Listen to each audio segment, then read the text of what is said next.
Remember camping trips like this? Simple times. Canvas tents, crackling fires, the smell of pine needles and camp coffee. Today, camping looks different. We have big tents, comfy chairs, and lots of gear. Technology joins us in the wild. Is it better? Let's explore. Check out Fred's No Frills videos for more nostalgic content.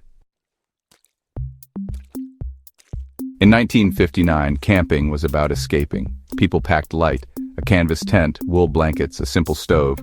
Entertainment, stories, songs, and stargazing. Setting up camp was a skill. Tying knots, building a fire, these were badges of honor. Nature was the teacher, and we were eager students. Today's camping is about comfort. We have giant tents with separate rooms. Air mattresses replace sleeping bags. Portable generators power our devices. We bring the comforts of home into the wilderness. We share our adventures on social media. While fun, it's a different experience. Have we lost something?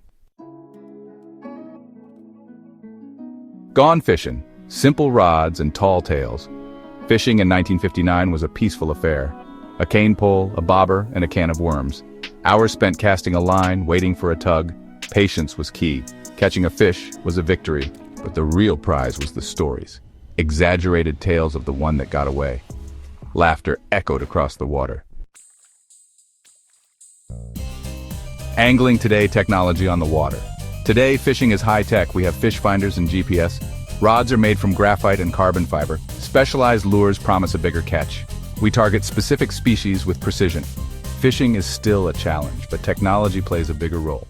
Is it still about connecting with nature? Boating, from wooden hulls to fiberglass flyers. Boating in 1959 was about simple pleasures. Wooden boats, lovingly crafted. Outboard motors were small, the sound a gentle purr. Families spent lazy days on the water, swimming, picnicking, enjoying the scenery. The journey was as important as the destination. Today, boats are bigger and faster, fiberglass hulls and powerful engines. We have wakeboard towers and onboard sound systems.